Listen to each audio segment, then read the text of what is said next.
नमस्कार दोस्तों। चलिए आज की क्लास शुरू करते हैं। आज हमारा जो है प्रैक्टिस सेट नंबर 4 है, जो कि पीटी से रिलेटेड है और आपको आने वाले एग्जाम के इसमें बहुत इंपॉर्टेंट क्वेश्चन मिलेंगे, जो कि आपको इसमें मेन इंपॉर्टेंट क्वेश्चन मिलेंगे जो करंट के, और जो मैंने अपने चैनल पे करंट की वीडियो डाल रखी है, आपको उसमें वो सारे क्वेश्चन मिल जाएंगे जो अभी आपके पेपर में आ रहे हैं प्रैक्टिस सेट में, और ऐसे ही क्वेश्चन आपके पेपर में भी आएंगे। ठीक है, चलिए क्लास शुरू करते हैं। देखिए पहला क्वेश्चन क्या कह रहा है। पहला क्वेश्चन कह रहा है कि निम्नलिखित में से किसको चाल कोलिथिक युग भी कहा जाता है। तो देखिए ये किसको कहा जाता है, ये पूरा पाषाण युग को कहा जाता है। ठीक है, इसे कैल्कोलिथिक भी कहते हैं। क्या कहते हैं? कैल्कोलिथिक। जैसे चालकोलिथिक कहते हैं उसे, ऐसे ही कैल्कोलिथिक भी कहते हैं। ठीक है, किसे कहते हैं? ये हमारा कहते हैं ताम्र पाषाण युग को। ये कहाँ पे है? ये तीसरे नंबर ऑप्शन में सही है। ठीक है,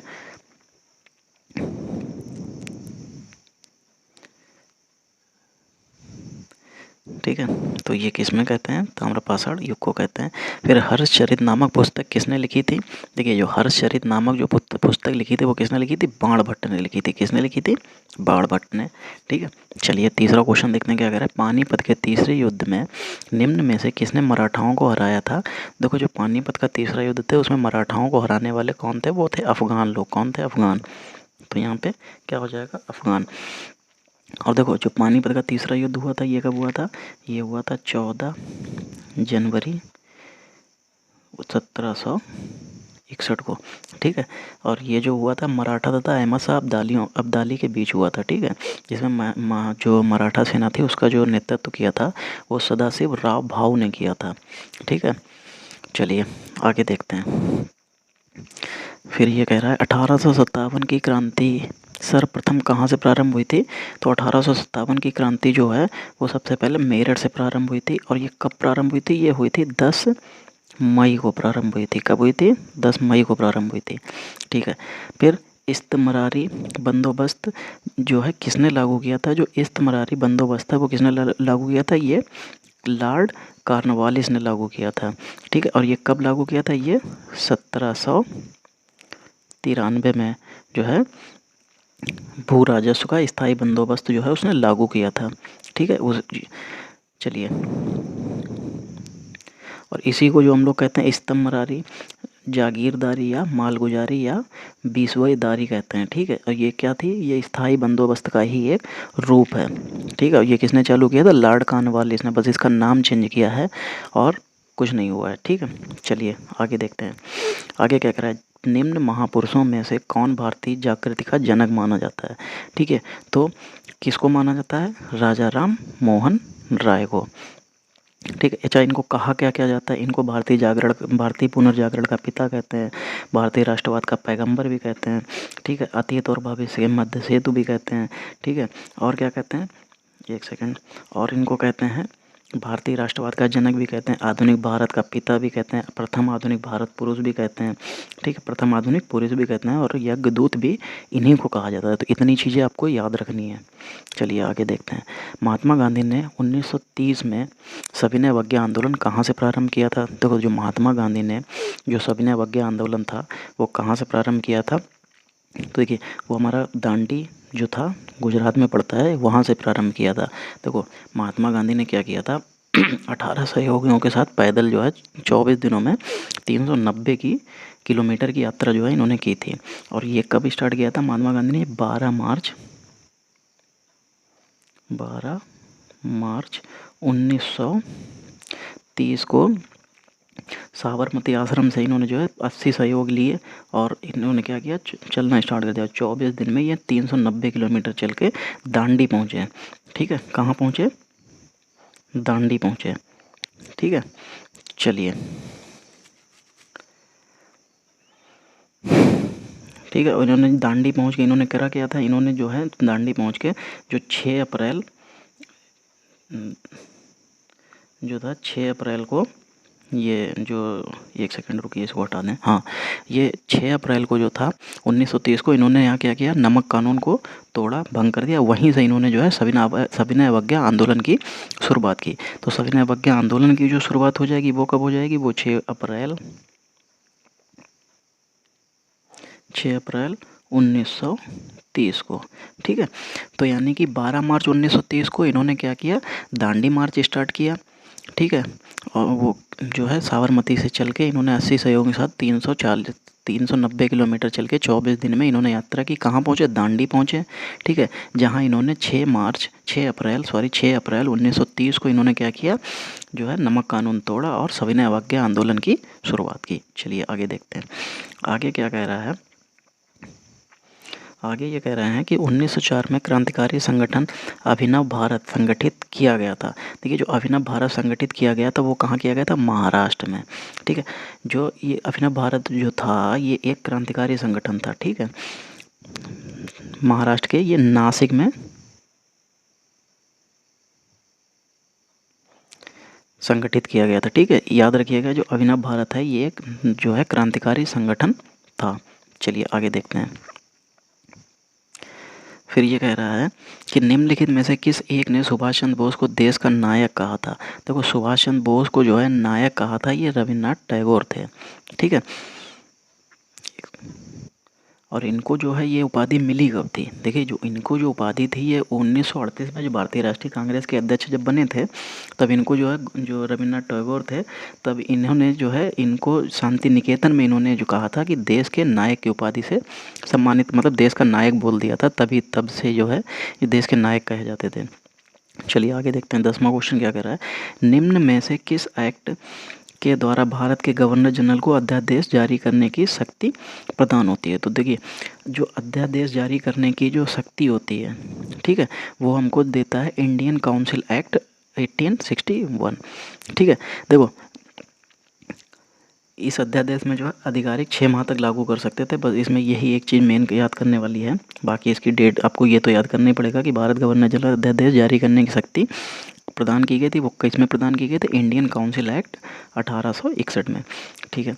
फिर अगला क्वेश्चन देखते हैं, विश्व का सबसे ऊंचा पर्वत शिखर कहाँ है। देखो, जो विश्व का सबसे ऊंचा पर्वत शिखर है वो कहाँ पे है, नेपाल में। कौन सा है, माउंट एवरेस्ट, ठीक है, जिसकी ऊंचाई कितनी है 8,848.86 मीटर, कितनी है 8,848.86 मीटर, ठीक है। ऐसे याद रखिएगा, इसमें 8 जो है सबसे ज़्यादा बार आता है, ठीक है। चलिए आगे देखते हैं। फिर पूछा जा रहा है कि किस ग्रह के चारों ओर वलय है। देखो, सॉरी, जो हमसे वलय पूछे जा रहे हैं वो हमारे शनि के चारों ओर सबसे ज़्यादा हैं। तमिलनाडु में जाड़ों में वर्षा क्यों होती है, देखिए, जो तमिलनाडु में जो जाड़ों में जो वर्षा होती है वो होती है जो उत्तरी पूर्वी मानसून होते हैं उसकी वजह से। फिर नर्मदा की ओर बहने वाली नदियाँ, देखो जो नर्मदा की ओर बहने वाली नदी, अच्छा नर्मदा किस ओर बहती है ये पूछा जा रहा है हमसे। अच्छा, वही मैं समझूँ कि ये क्या कह रहे हैं, वो कन्फ्यूजन हो रही थी, ठीक है। नर्मदा जो है वो हमारी बहती है कब, किधर, पश्चिम की ओर, ठीक है। बाकी सारी नदियाँ ये जो वो हैं वो भी पश्चिम की ओर ही बहती हैं, सॉरी, वो बाकी सारी नदियाँ शायद दक्षिण की ओर बहती हैं, ठीक है। चलिए आगे देखते हैं। और ये एक चीज़ याद रखिएगा, ये पश्चिम की ओर बहती है और ये कहाँ गिरती है, ये अरब सागर में गिरती है, ठीक है, ये अरब सागर में गिरती हैं।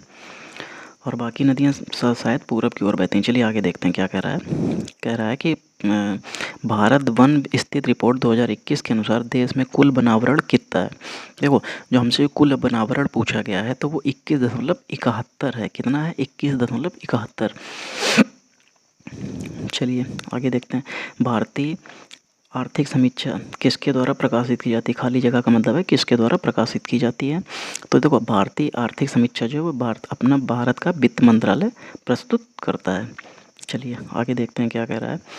कह रहा है वित्त वर्ष 2020-21 के अनुसार भारत का सबसे बड़ा मक्का उत्पादक राज्य कौन सा है। देखो, भारत का सबसे बड़ा मक्का उत्पादक राज्य जो है वो है महाराष्ट्र, कर्नाटक, मध्य प्रदेश, पंजाब, नहीं, कर्नाटक है सबसे बड़ा, ठीक है। और दूसरे और तीसरे स्थान पे कौन है, देखो सेकंड पे जो है वो है हमारा एमपी है, और थर्ड पे कौन है, वो है महाराष्ट्र, ठीक है, चलिए आगे देखते हैं। जीएसटी क्या है?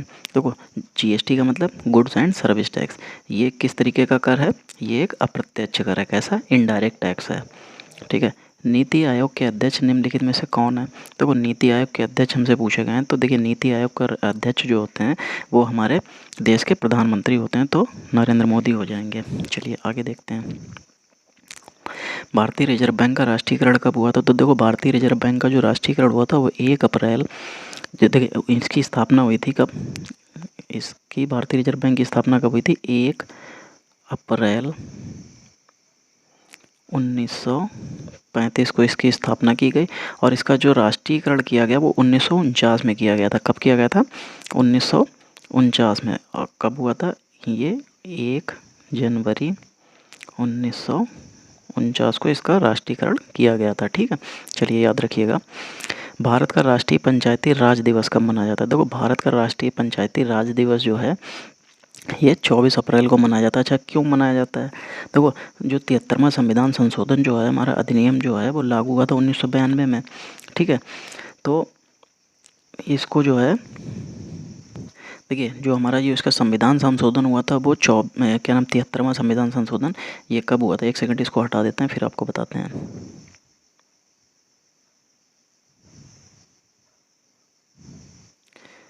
ठीक है, ये हुआ था 73वां संविधान संशोधन हुआ था, ये हुआ था 1992 में, लेकिन लागू हुआ था 24 अप्रैल 1993 को। ठीक है, ये संशोधन हुआ था 92 में, लागू हुआ था 24 अप्रैल 1993 को। इसलिए जो भारतीय राष्ट्रीय पंचायती राज दिवस जो है ये कब मनाया जाता है? 24 अप्रैल को। चलिए आगे देखते हैं क्या कह रहा है। लोकसभा के अध्यक्ष को कैसे हटाया जा सकता है? ठीक है, देखो लोकसभा के जो अध्यक्ष होता है उसको हटाने के लिए हमको जो है, देखो लोकसभा के जो अध्यक्ष होगा उसको वहाँ के जो सदस्य होंगे वही हटा सकते हैं। तो वो कैसे हटाएंगे? वो बहुमत से पारित संकल्प के द्वारा उसको हटाएंगे। ठीक है, क्योंकि देखिए जब वहाँ का जो अध्यक्ष होगा उसके जो लोकसभा के जो सदस्य लोग होंगे वो अपना बहुमत देंगे कि उसके खिलाफ में, तो वो हट जाएगा। लेकिन देखो, ये संकल्प तभी पारित किया जा सकता है जब उसकी सूचना पहले उनको 14 दिन पहले देनी पड़ेगी, तब वो ये जो है संकल्प पारित कर सकते हैं। चलिए आगे देखते हैं।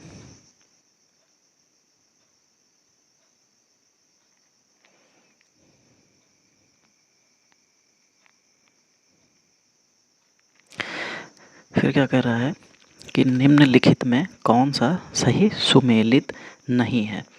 देखो, सुमेलित नहीं है तो अनुच्छेद 39 से हमें पहले पता होना चाहिए कि अनुच्छेद 39 में क्या हुआ। चलिए देखते हैं। अनुच्छेद 39 समान न्याय एवं निःशुल्क विधिक सहायता, बिल्कुल सही है। अनुच्छेद 40 में क्या कहता है? ग्राम पंचायतों का संगठन है। अनुच्छेद 44 समान नागरिक संहिता, बिल्कुल सही है। अनुच्छेद 48 कार्यपालिका से न्यायपालिका पृथक्करण, नहीं, ये नहीं होता है। ठीक है, अनुच्छेद 48 जो है उसमें कृषि और पशुपालन का संगठन है। क्या है? कृषि जो और पशुपालन का संगठन है। चलिए, तो इसका सही ऑप्शन क्या हो जाएगा? डी। क्या हो जाएगा? डी। फिर केंद्र राज्य संबंध किस अनुसूची में है? देखो, जो केंद्र और राज्य संबंध जो है वो किस अनुसूची में? ये 7वीं अनुसूची में है। ठीक है, और इसमें कितने तरीके की जो सूचियाँ शामिल हैं? इसमें देखो 3 तरीके की सूचियाँ शामिल होती हैं। कौन कौन सी? इसमें देखो, एक होती है हमारी संघ सूची, एक होती है राज्य सूची और एक होती है समवर्ती सूची। ठीक है, तो ये 7वीं अनुसूची में तीनों शामिल हैं। चलो आगे देखते हैं। लोकसभा का कोरम कितने जो है सदस्यों का होता है? वो होता है 1/10 का। ठीक है, और ये अनुच्छेद 103 के अनुसार जो है इनकी गणपूर्ति का जो कोरम होना चाहिए वो 1/10 का होना चाहिए।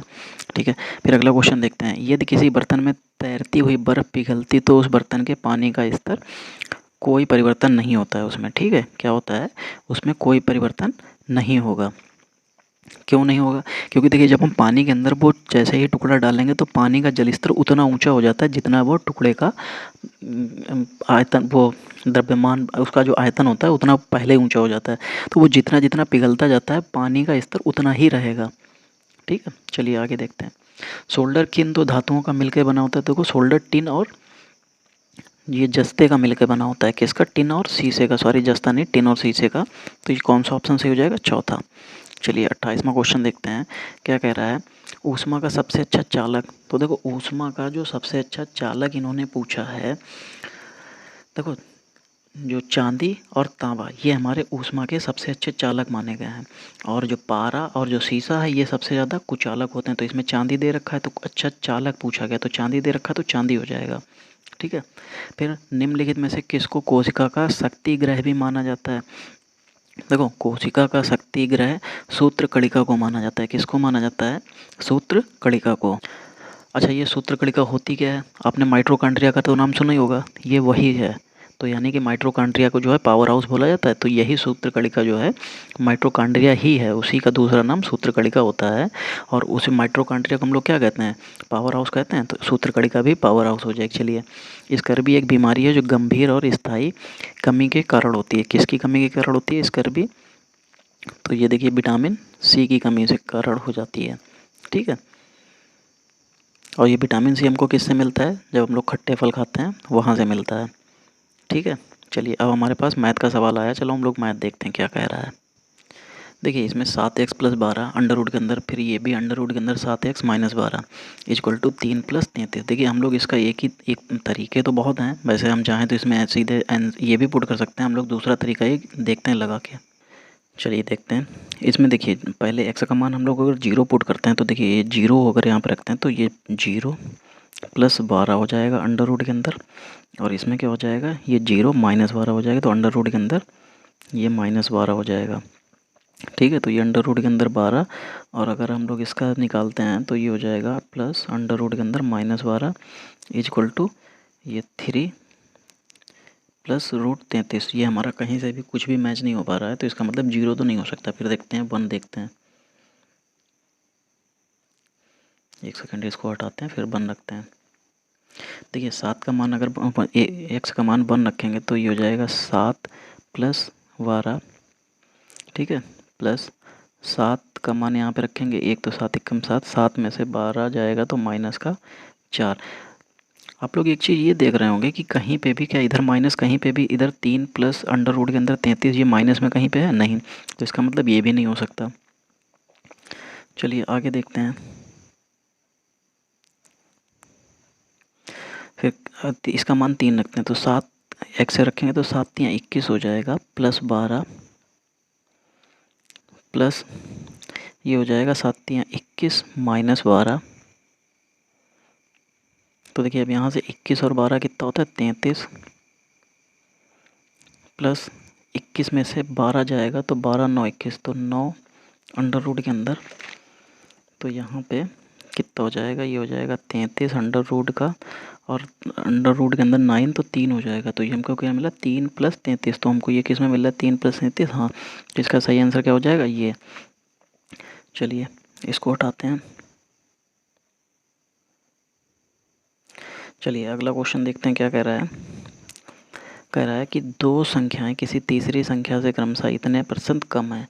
तीसरी संख्या से, तो तीसरी संख्या मान ली हमारी 100 है, तो पहली संख्या, दो संख्याएं जो हैं वो कितनी कितनी कम हो जाएंगी? एक 37 कम हो जाएगी तो बचेगा ये 63, और एक 30 कम हो जाएगी तो ये बचेगा 70। दूसरी संख्या पहली संख्या से कितने % देखते हैं? दूसरी संख्या पहली संख्या से, तो ये 7 गुणे 100, सॉरी यहाँ पे 3 होगा, तो 7 एकम 7 नेम 63, तो 100/9% हो जाएगा। तो किस में आ जाएगा? ये ऑप्शन सही ही हो जाएगा। चलिए आगे देखते हैं क्या कह रहा है।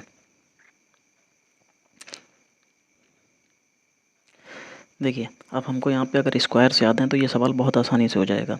ठीक है। देखिए यहाँ पे ये x मान लीजिए, ये 112 हो जाएगा, और बटे में 14 का स्क्वायर गुणे, ठीक है, ये 576 जो है 24 का स्क्वायर होता है, तो ये 24 बटे में 12, 256 होता है 16 का, बटे में 8, तो 12 दूनी 8 दूनी, तो 2 सत्ते 14। ठीक है। तो 7 इक्कम 7 बचा 4, 7 छंग 42, 16 दूनी 32। तो हमको आंसर कितना मिला? 32, यानी कि इसका सही आंसर क्या हो जाएगा? 32। चलिए आगे देखते हैं।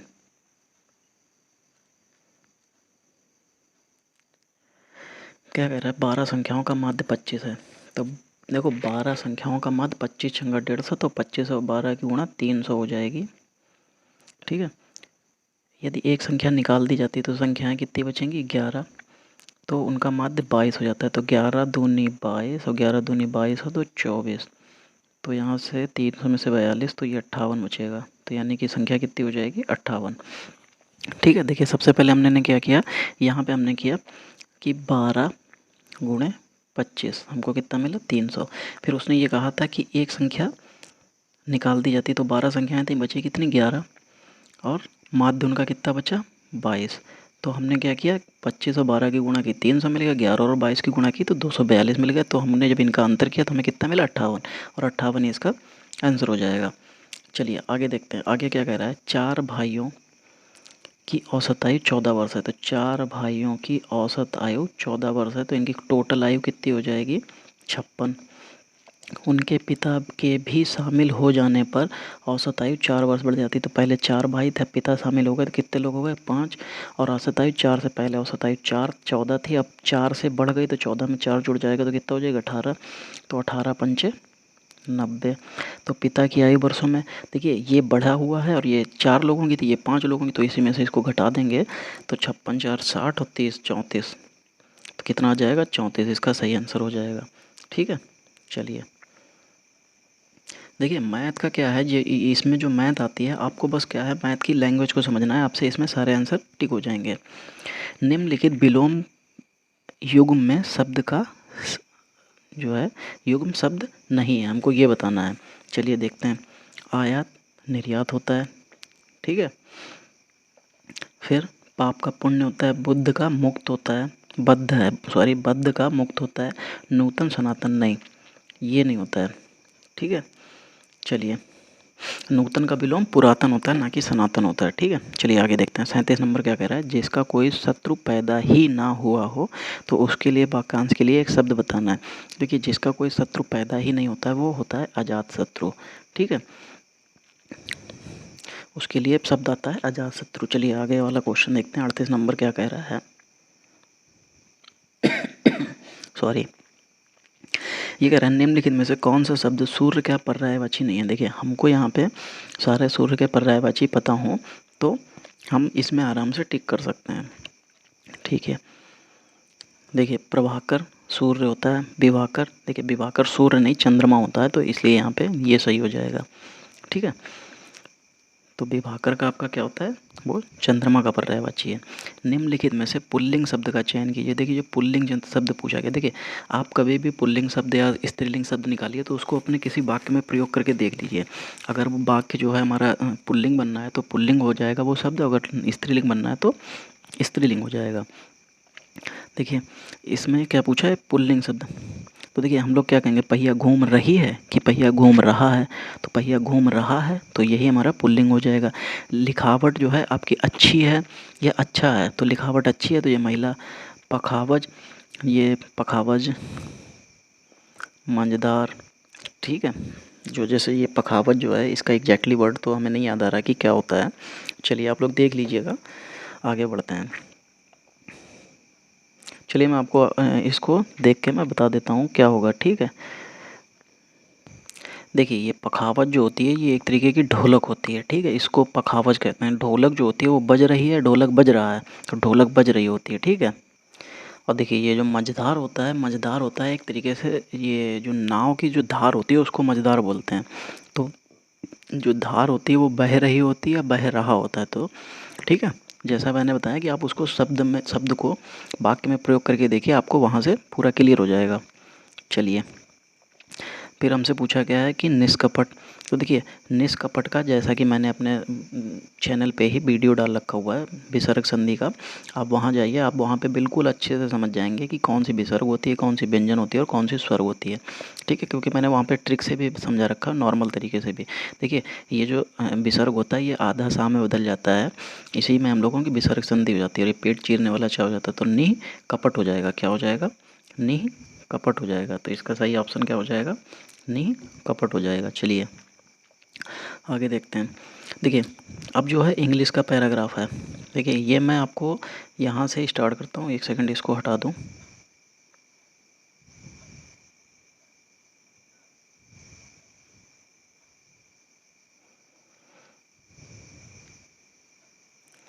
चलिए देखिए यहाँ से आप लोग क्या करिए, इसको वीडियो को रोक के और आप इसको पढ़ लीजिएगा। बाकी मैं आपको इसकी पीडीएफ तो अपने टेलीग्राम चैनल पे डाल ही दूंगा, वहाँ से आप लोग ले लीजिएगा और वहाँ से आप लोग इसको सॉल्व कर सकते हैं। ठीक है, चलिए यहाँ तक आपने पढ़ लिया होगा, रोक के इसको वीडियो को पढ़ लीजिएगा, आगे बढ़ते हैं।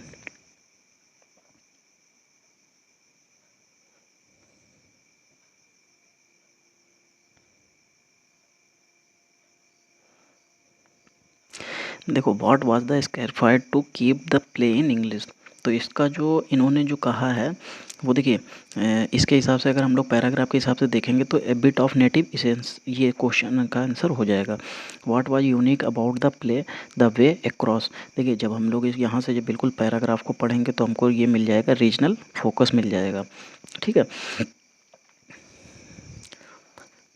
बाकी आगे देखते हैं क्या है। Kiran Kumar played the role of. तो जो हम लोग ये पैराग्राफ पढ़ेंगे तो हमको ये पता चल जाएगा कि किरण कुमार ने कौन सा रोल प्ले किया था। तो किरण कुमार ने क्रिस्ड ब्राह्मण बावरी का जो है रोल प्ले किया था। Give सिनोनियम of the following word. देखो सेलिब्रेट मतलब होता है आनंद मनाना, या जो इस तरीके से चीज़ें होती हैं ये उसी चीज़ों में शामिल होता है। देखिए इसका जो मेन मतलब होता है सेलिब्रेट करने का मतलब होता है सराहना करना या प्रशंसा करना, किसी का कीर्तिमान जो है कीर्तिगान गाना या गुणगान करना, ये होता है सेलिब्रेट। तो इसका जो पर्यायवाची हो जाए, मतलब जो इसका पर्यायवाची बता रहा हूँ, सिनोनियम वही पर्यायवाची होता है। देखो पब्लिश नहीं हो सकता है, ठीक है। ह्यूमिलेट मतलब होता है कि किसी चीज़ को उसको मतलब बहुत दबा के उसको प्रेशराइज करके उसको परेशान करना, या एक तरीके से ये कह सकते हैं कि ह्यूमिलेट जो होता है बेइज्जती करना होता है। ठीक है, आगे देखिए ऑनर। तो इसका सही आंसर क्या हो जाएगा? ऑनर। चलिए देखते हैं कि एंटोनियम पूछा गया है। तो एंटोनियम एब्सोल्यूट का पूछा गया है। तो एब्सोल्यूट का जो है पहले तो मीनिंग पता होना चाहिए क्या होता है। एब्सोल्यूट का मतलब होता है शुद्ध। ठीक है तो असीम या स्वेच्छाचारी जो होता है, स्वेच्छाचारी ये हो जाता है। तो इसका जो विलोम हो जाएगा, मतलब जो इसका एंटोनियम हो जाएगा वो हो जाएगा हमारा लिमिटेड। यानी कि ये देखिए जब शुद्ध हो जाएगा या ये कह सकते हैं स्वेच्छाचारी जो हो जाएगा तो इसका मतलब लिमिटेड ही हो जाएगा, क्योंकि अब वो अपनी स्वेच्छा से नहीं, उसके ऊपर लिमिट लगा दी गई है। ठीक है, चलिए आगे देखते हैं। निम्न दिए गए विकल्पों में से संबंधित शब्द का चयन कीजिए। कीट विज्ञान, कीट से, तो जीवाश्म विज्ञान किससे हो जाएगा? ठीक है, तो जीवाश्म विज्ञान ये जीवाश्म से हो जाएगा। चलिए आगे देखते हैं। देखिए इसे जो है किसी कूट भाषा में हमसे ये कहा गया है कि ये हो जाता है तो फ्लावर को कैसे लिखा जाएगा। देखिए जो अगर हम लोग यहाँ से जो है आगे बढ़ते हैं तो देखिए क्या कह रहा है। देखिए यहाँ पे जो आई का उल्टा होता है आर, और एन का उल्टा जी नहीं होता है, एन का उल्टा एम होता है। तो यहाँ से एन कितने पे जो जाएगा, पीछे जाना पड़ेगा ना, क्योंकि पीछे जा रहा है जी। तो देखिए जी के बाद में एच आई जे के एल एम एन, यानी कि 7 पीछे जाएगा। फिर देखिए ई का उल्टा वी होता है, फिर आर के लिए के पीछे जाना पड़ेगा, K L M N O P Q R, यानी कि 7। देखिए यहाँ से हमको जो रूल मिल रहा है वो रूल ये है कि जो इनमें जो विषम शब्द हैं, यानी कि पहला, तीसरा, पाँचवा और सातवां, ये क्या कर रहे हैं, ये उल्टे लिखे हुए अपने शब्द के उल्टे हैं। और जो दूसरा, चौथा, छठा जो है ये क्या है, ये अपने से पीछे 7 जा रहे हैं। तो यही रूल इसमें फॉलो होगा। देखिए जो एफ़ होता है, जो हमारा एफ़ होगा, तो एफ़ का जो है उल्टा क्या होता है, हम लोगों को जब ये पता होगा तो मिल जाएगा। देखो एफ़ का उल्टा होता है यू। ठीक है, और यल को पीछे जाने के लिए देखिए D E F G H I J K नहीं, यानी कि डी नहीं जोड़ना पड़ेगा, ई लेना पड़ेगा। ई F G H I J के एल, हाँ तो ई में लेना पड़ेगा। देखिए यू के साथ ई कहाँ पे है, यू तो इसमें भी है, इसमें भी है, लेकिन ई इसमें है। तो चलिए ये सही हो जाएगा। चलिए आगे देखते हैं। रानी पीयूष की बहन और कमल की बेटी है। देखिए ये जो रानी है ये क्या है, ये पीयूष की बहन है। तो ये पीयूष की बहन हो गई। ठीक है, ये माइनस और प्लस इसलिए मैं बनाता हूँ कि इससे ये पता चलता रहता है कि माइनस मतलब महिला और प्लस मतलब पुरुष। पीयूष की बहन और कमल की बेटी है। तो देखिए ये है कमल की बेटी है। ठीक, चलिए आगे देखते हैं। कमल गौरव का बेटा है, तो जो कमल के पिताजी हो जाएंगे वो कौन हो जाएंगे? गौरव। और आर्यन का भाई है, कमल जो है गौरव का बेटा और आर्यन का भाई, तो कमल का भाई कौन हो जाएगा? आर्यन।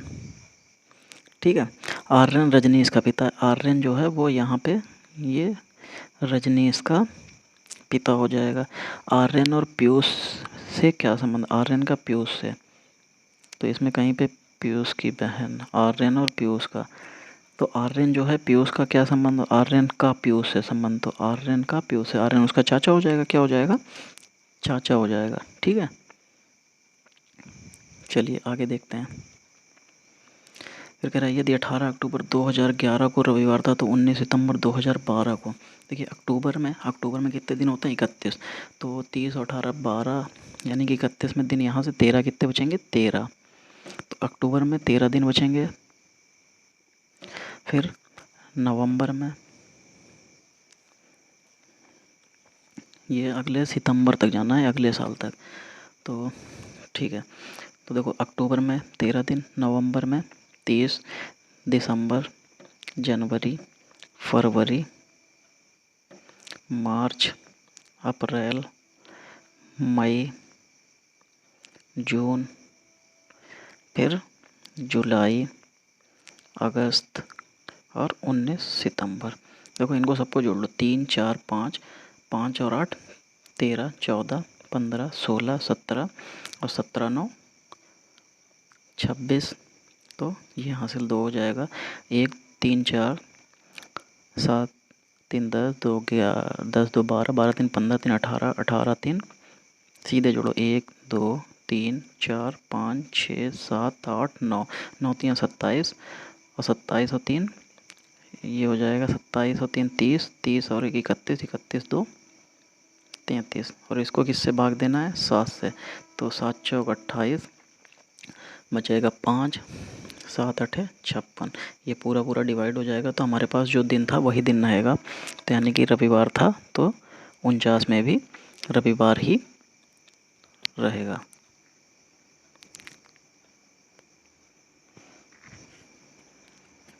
चलिए एक बार आप लोग इसको जोड़ लीजिएगा। ठीक है, हो सकता है कहीं पे मुझसे भी मिस्टेक हो गई हो, मैं ये नहीं कह रहा। तो कई बार क्या होता है ना, समझ चीज़ें जो है देखनी पड़ जाती हैं, तो आप लोग इसको एक बार देख लीजिएगा कि कहाँ पे कहीं पे मिस्टेक अगर हुई है तो आप लोग इसको सही कर लीजिएगा। वैसे मेरे हिसाब से तो इसका आंसर जो है संडे आएगा। अगर इसमें कहीं कुछ मिस्टेक हुई होगी तो हो सकता है एक दिन पीछे एक दिन आगे हो सकता है। आप लोग एक बार देख लीजिएगा, सही से सारे दिन जोड़ लीजिएगा, आपको पता चल जाएगा।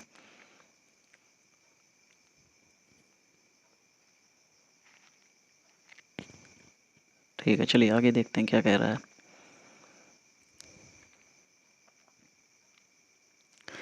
यहाँ पे दिया है 4 शब्द दिए गए हैं, जिनमें से 3 किसी न किसी तरह से समान है और असमान को छांटना है। ठीक है, देखिए अभाव, समृद्धि, दरिद्रता, कंगाली। देखिए जब अभाव यानी कि कमी होगी, समृद्धि पूर्ति होगी, दरिद्रता बहुत गरीबी होगी, कंगाली जब कुछ नहीं होगा, तो हमारे पास यानी कि सबसे अलग क्या है? ये अलग हो जाएगा। चलिए आगे देखते हैं 51 नंबर क्या कह रहा है। मार्च 2022 में भारतीय रिजर्व बैंक के गवर्नर ने कहा, रिजर्व बैंक इनोवेशन हब का कहाँ रिजर्व बैंक इनोवेशन का उद्घाटन किया था इन्होंने? जो किसका पूछा? रिजर्व बैंक गवर्नर ने कहाँ रिजर्व बैंक इनोवेशन, तो देखिए ये बंगलुरु में किया था। कहाँ पे किया था?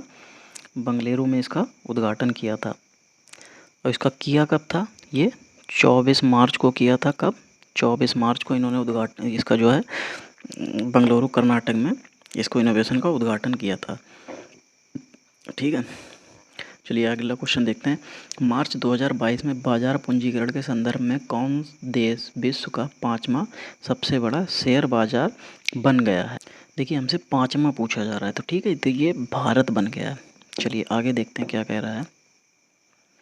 महिलाओं के पूर्ण स्वामित्व वाले देश के पहले औद्योगिक पार्क की स्थापना कहाँ की गई है? देखो जो औद्योगिक पार्क है ये हैदराबाद के तेलंगाना में इसकी स्थापना की गई है। ठीक है। और ये मैंने जो अभी अपने चैनल पे जो करंट का वीडियो डाल रखा है, अभी 2 वीडियो डाल रखे हैं जिसमें 300 क्वेश्चन कवर किए गए हैं। वहाँ पे आपको ये जो है दोनों क्वेश्चन, अभी जितने भी करंट के क्वेश्चन कराए हैं वो सारे के सारे उसी में से आए हुए हैं। चलिए, अप्रैल 2022 में जारी 36वीं वार्षिक फोर्ब्स अरबपतियों की सूची 2022 में मुकेश अंबानी जो हैं वो किस स्थान पे हैं। देखो, जो मुकेश अंबानी हैं वो 10वें स्थान पे हैं। ठीक है। इनकी जो कुल संपत्ति है वो कितनी है, वो है 90.7 बिलियन डॉलर में है। कितनी है, बिलियन डॉलर में है। ठीक है। चलिए, और जो इसमें पहले नंबर पे हैं वो एलन मास्क हैं, उनकी संपत्ति कितनी है, 171 बिलियन और डॉलर में है उनकी संपत्ति। ठीक है। वो एलन मास्क हैं नंबर 1 पे जो है फोर्ब्स की सूची के अनुसार। जनवरी 2022 में इसरो के किस संचार उपग्रह को सेवा मुक्त कर दिया गया है। तो देखो, जो इसको जो मुक्त किया गया वो इनसेट 4V को जो है सेवा मुक्त कर दिया गया है। चलिए, इसको ख़त्म करते हैं।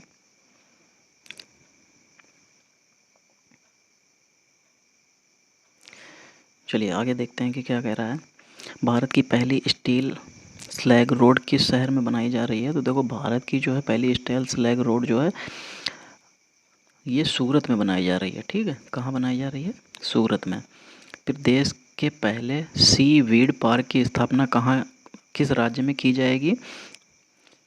ये हमारी कहाँ की जाएगी, ये तमिलनाडु में की जाएगी। ठीक है। चलिए आगे देखते हैं। चलिए पहले इसे साफ करते हैं।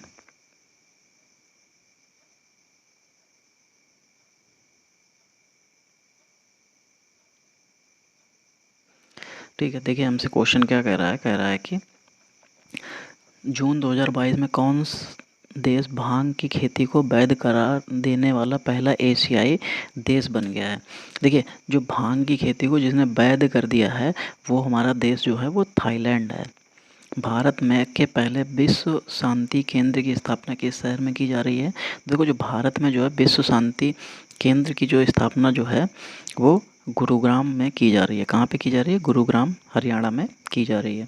फिर मई 2022 में किस राज्य में ई अधिगम योजना शुरू की गई है। तो देखो, जो ई अधिगम योजना जो है वो कहाँ शुरू की गई है।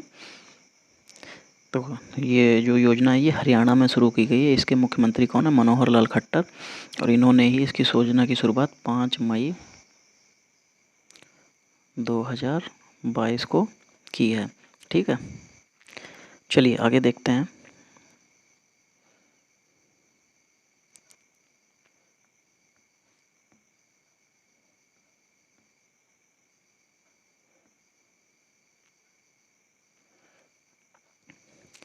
फिर जो है हमसे पूछा जा रहा है कि फिनलैंड की राजधानी कौन है। तो फिनलैंड की राजधानी हेलसिंकी है। कौन है, हेलसिंकी है।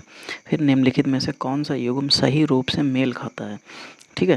देखो, कथक जो है वो हमारा उत्तर प्रदेश से है, कुचिपुड़ी उड़ीसा से है, भरतनाट्यम तमिलनाडु से है और कथकली ये जो है ये किससे है, ये केरल से है। तो अच्छा, सही मेल खाता है, सॉरी एक बार चलो फिर से देखते हैं। तो निम्नलिखित में से कौन सा युग्म सही मेल खाता है। देखो, कथक जो है हमारा कहाँ से है, तो ये यूपी से है। ठीक है। फिर कुचिपुड़ी ये हमारा आंध्र प्रदेश से है, ये एपी से है। ठीक है। सॉरी, निशान लगते जा रहे हैं, इससे कन्फ्यूजन हो जाएगी। ये कहाँ से है, ये यूपी से है, ये हमारा एपी यानी कि आंध्र प्रदेश से है। और भरतनाट्यम हमारा कहाँ से है, ये तमिलनाडु से है। और कथकली हमारा कहाँ से है, तो ये केरल से है। ठीक है। तो इसका सही मिलान कौन सा हो जाएगा, ये। चलिए आगे देखते हैं क्या कह रहा है।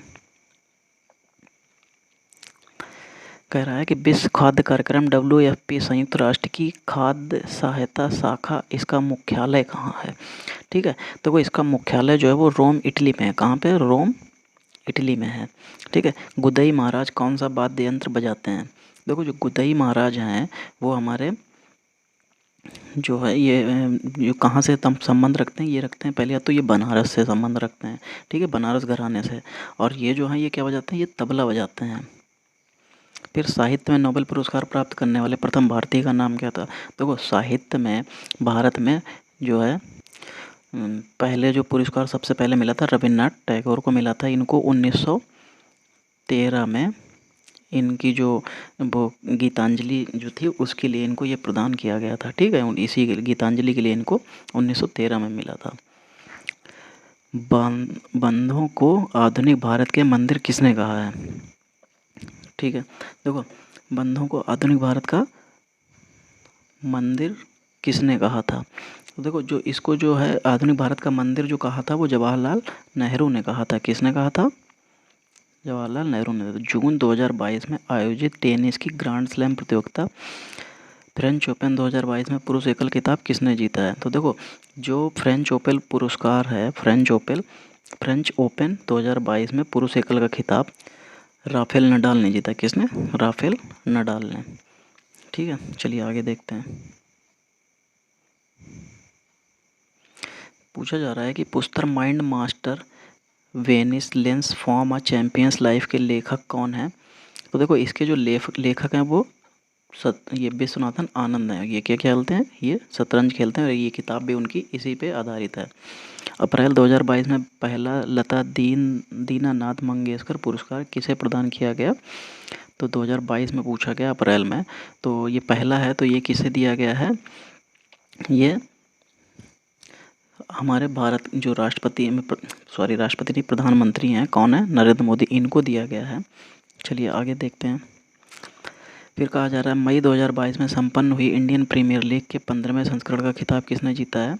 तो ये गुजरात टाइटंस ने जीता है। इसके कप्तान हार्दिक पांड्या हैं। चलिए आगे देखते हैं। देखिए फिर यहाँ से हमारा पैराग्राफ स्टार्ट हो जाता है। आप इसको जो है वीडियो को रोक के और इस पैराग्राफ को पढ़ लीजिएगा, फिर हमारे साथ में इसको क्वेश्चन को सॉल्व करिएगा। ठीक है, और बाकी इसकी मैं PDF तो अपने ग्रुप पे डाल ही दूँगा, आप लोग वहाँ से इसको ले लीजिएगा। ठीक है, इसमें पूछा गया है ऋतु को कैसी आवाज़ें सुनाई देती थी? देखो जो ऋतु थी उसको लड़ने झगड़ने की आवाज़ें सुनाई देती थी। ठीक है, ये हमारे पैराग्राफ में दे रखा है, तो वहाँ से जब पढ़ेंगे तो हमें बिल्कुल मिल जाएगा कैसी आवाज़ें सुनाई देती थी, लड़ने झगड़ने की। ठीक है, महरी किसे कहा जाता है? जो महरी होती है, ठीक है, जो आपने देखा होगा घरों में जो काम करने बर्तन वर्तन धोने के लिए आती है, तो उसको हम लोग क्या कहते हैं? तो यही कहते हैं ना, महरी को बुलाओ या महरी को बुला के लाओ। तो कौन होती है? अरे ये कहाँ से लग गया? तो जो कौन होती है, हाँ महरी कौन होती है? वो महर की पत्नी होती है, यानी कि काम करने वाली होती है घर में। ठीक है, चलिए आगे देखते हैं क्या कह रहा है। ऋतु का मन घृणा से भर गया, क्यों? अच्छा, ऋतु का मन घृणा से क्यों भर गया था? क्योंकि सीढ़ियों पर उसने कचड़ा फैला देख लिया था। क्या था? ये कचड़ा फैल गया था। ये सही हो जाएगा। अनुच्छेद से घृणा का पर्यायवाची शब्द है। अनुच्छेद में जो है घृणा जो है उसका पर्यायवाची शब्द हमसे पूछा गया है। तो देखिए इसमें जो इसका जो मतलब जो पैराग्राफ दे रखा है उसके हिसाब से बताना पड़ेगा। तो उसके हिसाब से हमारा जो हो जाएगा ये तृष्णा, वितृष्णा नहीं, वितृष्णा हो जाएगा। कौन सा हो जाएगा? चौथा हो जाएगा। ठीक है, चलिए अनुच्छेद का संदेश है, जो हमारा जो पैराग्राफ है उसकी जो थीम होनी चाहिए वो क्या होनी चाहिए? चलिए देखिए इसका जो थीम यानी कि जो ये संदेश होना चाहिए, अनुच्छेद का संदेश, ये क्या होना चाहिए? ये होना चाहिए स्वच्छता सबका कर्तव्य, यानी कि जो स्वच्छता के ऊपर है, तो इसलिए इसका स्वच्छता सबका कर्तव्य ये हो जाना चाहिए। चलिए आगे देखते हैं।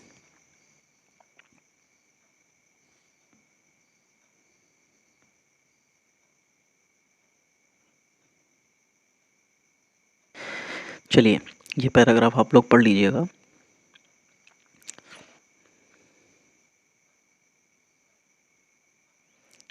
ठीक है, आप लोग वीडियो इसको रोक के और फिर पढ़ लीजिएगा। चलिए आगे देखते हैं क्वेश्चन क्या कह रहा है। तो ये कह रहा है स्वार्थ को ताक पर रखकर जीते हैं। अच्छा, स्वार्थ, ये पैराग्राफ जो है उसके हिसाब से स्वार्थ को ताक पर रखकर कौन जीता है? तो ऐसा कौन होता है? देखिए किसान ही एक ऐसा इंसान होता है जो अपने स्वार्थ को ताक पर रखकर जीता है। क्यों? सॉरी। फिर हमसे पूछा गया है किसान अपने सुख दुख को कब भूल जाता है? देखो किसान अपने सुख दुख को तभी भूलता है जब उसकी फसल उसके सामने मतलब पक के घर कट जाती है, तैयार हो जाती है, यानी ये कह सकते हैं जब उसकी फसल जो है जब वो अपनी फसल को पूरी तरीके से काट लेता है तब वो क्या हो जाता है, सुख दुख सब भूल जाता है। चलिए आगे देखते हैं। फिर कहा जा रहा है कि किसान से बना किसानी शब्द है। ठीक है, ये जो है किसान से बना जो किसानी शब्द है, ये किस लिए बना है, जब इसमें जो है ई प्रत्यय हम लोगों ने लगाया है। ठीक है, क्या लगाया है, ई प्रत्यय लगाया है। देखिए जब ये प्रत्यय लगा है तो ये किसान संज्ञा था, और जब इसमें प्रत्यय लगा के ई लगा दिया तो ये किसानी हो गया। तो ये कैसा हो गया, ये भाववाचक संज्ञा हो गया। तो ये किस शब्द का हो जाएगा, संज्ञा का। ठीक है, चलिए आगे देखते हैं। लेखक के साथ साथ लिखने का काम भी क्यों कर रहा है, लेखक खेती के साथ साथ लिखने का काम भी क्यों कर रहा है। ठीक, हमसे ये पूछा गया है। देखो लेखक जो है खेती के साथ साथ लिखने का काम इसलिए कर रहा है जिससे किसान को कोई हीन ना समझे। क्या ना समझे, हीन ना समझे, क्योंकि वो किसान है तभी वो किसान के बारे में सही बात लिख पाएगा, इसलिए वो खेती के साथ साथ लिखने का काम भी कर रहा है। तो क्या हो जाएगा, कोई हीन ना समझे, चौथा ऑप्शन सही हो जाएगा। चलिए देखते हैं 80वां क्वेश्चन क्या कह रहा है। लेखक को दिसंबर में विशेष लगाव है, क्यों। अच्छा, दिसंबर में उसको विशेष लगाव क्यों है। देखो लेखक को जो है दिसंबर में विशेष लगाव इसलिए क्योंकि यहाँ पर क्या होता है, धूप अच्छी होती है, धूप हम लोगों को अच्छी भी लगती है। तो क्या होता है, कोमल धूप अच्छी लगती है। ये ऑप्शन सही हो जाएगा। ठीक है, चलिए आज के हम लोगों की इस टेस्ट के सारे क्वेश्चन हम लोगों ने करा लिए हैं। ठीक है, और सारे जो है इसके सभी क्वेश्चन हो गए, बस डीआई के क्वेश्चन बचे हैं 20 क्वेश्चन। वो आपको मैं डीआई के क्वेश्चन जो है कंप्लीट करके वो मैं अपने चैनल पर डाल दूंगा, वो भी आप लोग देख लीजिएगा। ठीक है, कल का जो सेट पेपर हुआ था उसका डीआई के सारे क्वेश्चन कंप्लीट हो गए, बस वो आज नेट की प्रॉब्लम की वजह से वो अपलोड नहीं हो पाया। वो आपको सुबह तुरंत जैसे ही जो होगा आपको तुरंत अपलोड कर दिया जाएगा, आप लोग वो भी देख लीजिएगा। ठीक है, बाकी आपके मैंने हिंदी के संधि के भी कुछ क्वेश्चंस तैयार किए हैं, जो भी आपको कल वो भी मिल जाएंगे, तो आप लोग वो भी देखिएगा फिर। और कोशिश ये रहेगी कि आपको जल्दी से जल्दी मैं आपको इसके पर्यायवाची और विलोम शब्द भी जल्दी से जल्दी करा दूं, जिससे आप लोग पेपर से पहले वो भी तैयार हो जाएं। ठीक है, मैं कोशिश यही करूँगा, जल्दी से जल्दी इसको कंप्लीट कराता हूँ। और अगर आप लोगों को मेरा वीडियो और ये सारी चीज़ें अगर अच्छी लग रही हों, वीडियो और सारी ट्रिक्स और पढ़ाने का तरीका अगर अच्छा लग रहा हो, तो मेरे वीडियो को लाइक कीजिए और शेयर कीजिए और अपने दोस्तों तक पहुंचाइए, और चैनल को सब्सक्राइब भी कीजिए। Thank you.